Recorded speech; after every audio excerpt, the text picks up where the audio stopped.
Então, na ação penal 501.41.70.93, continuidade do depoimento do senhor Bruno Gonçalves Luz, continuidade da palavra de defesa do senhor Fernando Chaim.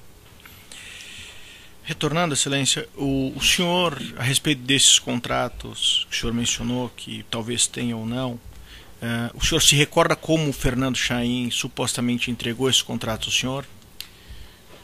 Como eu disse, eu não me recordo se foram minutas entregues fisicamente em papel ou se foi enviado por e-mail. Não me recordo. Quando ocorreu isso aproximadamente? Não sei precisar, mas passado o tempo eu não sei dizer se foi pouco antes do primeiro pagamento ou não saberia dizer. Quando se deu o primeiro pagamento? Se não me engano, eu acho que foi em 2009. E os contatos entre o senhor e o Fernando Chaim eram feitos de que forma?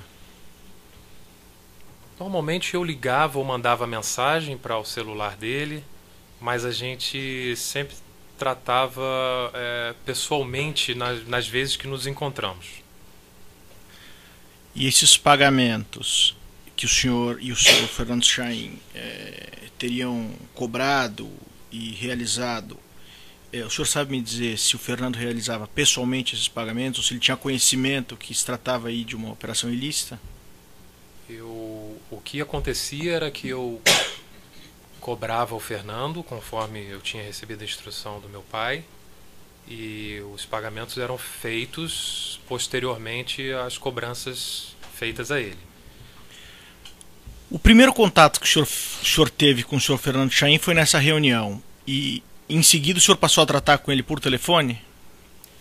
Não, eu trocava mensagem, SMS, ou ligava, inclusive, se não me engano, ele tinha uma secretária que se chamava Malu, que era, às vezes, como eu utilizava para poder acessá-lo. Mas antes do primeiro pagamento, o senhor conversou com ele por telefone? Eu acho que depois do primeiro encontro, eu devo ter, sim, telefonado para ele para marcar um próximo encontro e ver como é que faríamos, como é que daríamos prosseguimento. Uma última pergunta. O senhor, quando ouvido pela Polícia Federal em 7 de março de 2017, afirmou que estava tratando de celebrar um acordo de colaboração premiada. O senhor reafirma essa afirmação?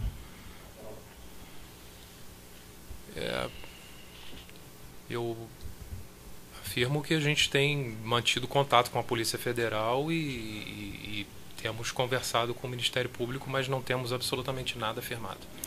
Sem mais perguntas, Excelência. Seguindo aqui a defesa de Jorge Davis e Raul Davis. Sem perguntas, Excelência. Defesa de Luiz Carlos Moreira. Defesa de Milton Chaim. Sem perguntas. A defesa do próprio acusado. Sim, Excelência. Do senhor Jorge Luz. Boa tarde, Bruno. Boa tarde. Não sei.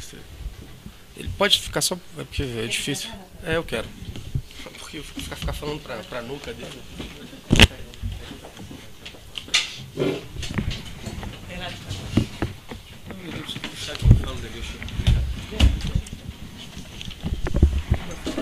Tudo bem, Bruno?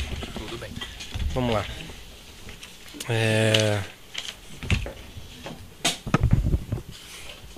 Você disse pro juízo, no primeiro momento, e principalmente pro juízo, que a sua atividade ela era basicamente uma atividade burocrática e que acompanhou algumas vezes empresários à Petrobras.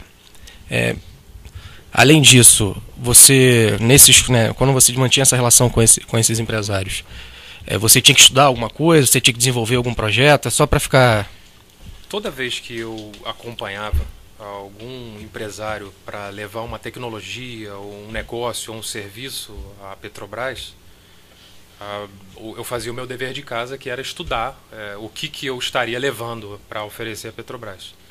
Então era praxe, sim, eu interagir com os empresários para procurar entender o que ele estava querendo oferecer.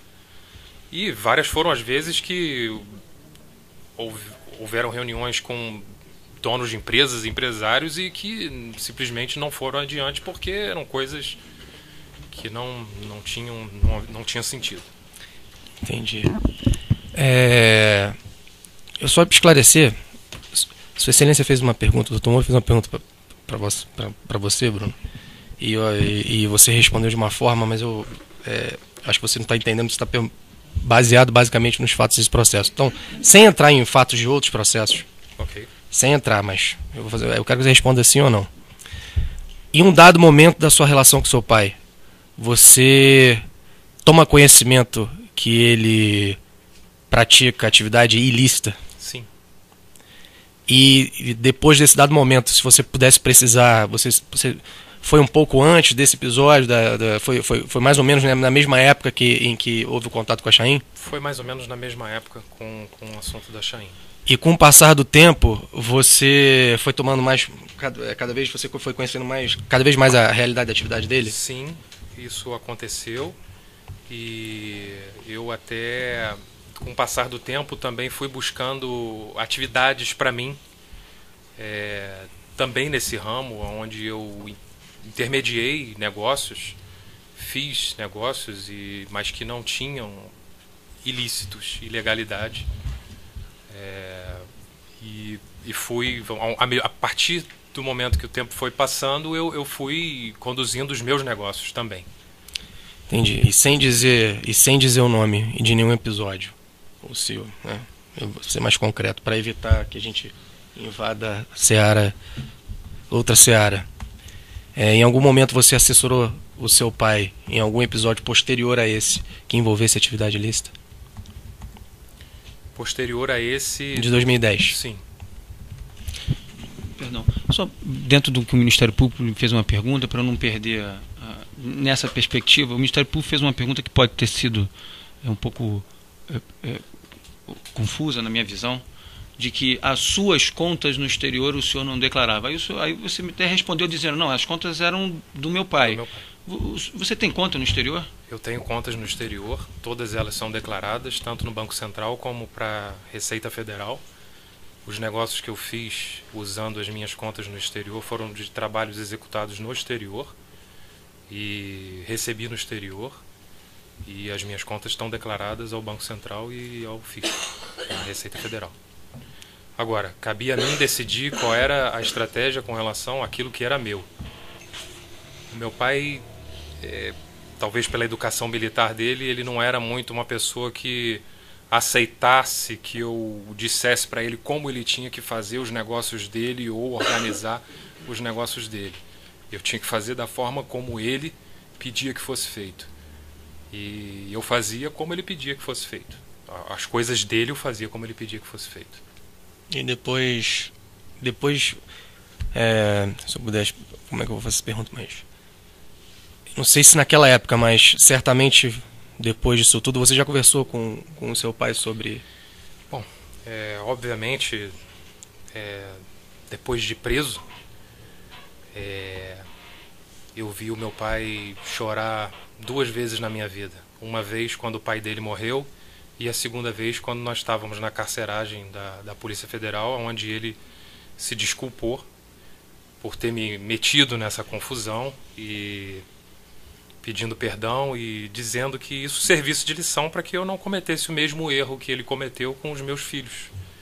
E obviamente eu perdoei e eu fiz o que ele me pediu. Entendi. Excelência, sem mais.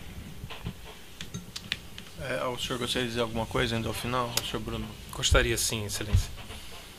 Eu gostaria de dizer que provavelmente se eu trabalhasse com alguma outra pessoa ou alguma empresa que não fosse o meu pai e eu tivesse identificado ilegalidades, eu provavelmente, certamente teria me afastado e não teria conduzido. Mas trabalhando com meu pai, eu me vi numa situação de simplesmente alertar, como eu fiz, e dizer, muito constrangido e muito receoso até da reação que ele poderia ter. E hoje eu vejo e me arrependo, enfim, depois, como eu disse com meu pai, conversamos, ele pediu perdão e eu perdoei, e pediu que eu tomasse isso como uma lição para a minha vida, e eu acredito que eu estou tomando como uma lição muito dura, porque eu estou há 5 meses praticamente preso e praticamente também 5 meses sem ver a minha esposa e os meus filhos, e que eu fui ver pela primeira vez na semana passada. E eu espero em breve poder voltar como uma pessoa mais vivida e experiente. Basicamente isso. Só uma última indagação minha. Depois desse episódio da Chain, que o senhor menciona que o senhor teria percebido que teria algo de errado, algo de ilícito, o senhor mesmo assim continuou movimentando aquelas contas pro seu pai? Sim, senhor. A pedido dele, eu continuei movimentando as contas para ele, nos negócios que eram dele. Existe uma diferença nos negócios que eram dele e nos negócios que eram meus. Eu tinha, vamos dizer assim, o apoio dele como pai de usar o mesmo escritório. Em um determinado momento da minha vida, eu constituí a minha empresa. Sim. Eu passei a exercer o meu trabalho de forma diferente da como meu pai conduzia.